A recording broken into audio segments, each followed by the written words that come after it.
Petrol 18, diesel 35 रुपयांनी महागणार. इंधन महागाई पुढ्यात. 5 राज्यातील निवडणुकीनंतर वाढू शकतात दर.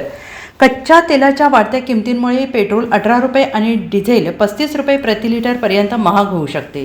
विदेशी ब्रोकरेज फर्म मॅक्वायरीच्या अहवालात म्हटलं आहे की कच्चे तेल महाग असूनही देशात पेट्रोल डिझेलच्या किमती स्थिर आहेत आणि त्यामुळे कंपन्यांना नुकसान होते आहे. अशा परिस्थितीत पश्चिम बंगालसह 5 राज्यांमधील निवडणुका संपल्यानंतर कंपन्या दर वाढवू शकतात. कच्च्या तेलाच्या वाढत्या किमतींमुळे कंपन्यांना पेट्रोल प्रति लिटर 18 रुपये आणि डिझेलवर 35 रुपयांचे नुकसान होते आहे असे कंपन्यांचे म्हणणे आहे.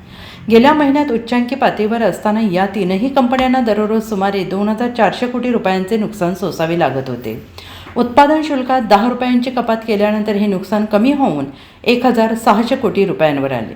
प्रत्येक $10च्या वाढीमुळे नुकसान प्रति लिटर सुमारे 6 रुपयांनी वाढते असे अहवालात म्हटले आहे. भारत आपल्या गरजेच्या सुमारे 88% कच्चे तेल आयात करतो. यापैकी 45% मध्य पूर्वेतून आणि 35% रशियातून येते. कच्च्या तेलाच्या वाढत्या किमती केवळ तेल कंपन्यांसाठीच नव्हे तर देशाच्या चालू खात्यातील तुटीसाठीही धोकादायक आहेत. असा अंदाज आहे की 2026च्या पहिल्या तिमाहीत ही तूट वाढून $20 अब्ज पर्यंत पोहोचू शकते. Bureau report, SBN Marathi, Mumbai.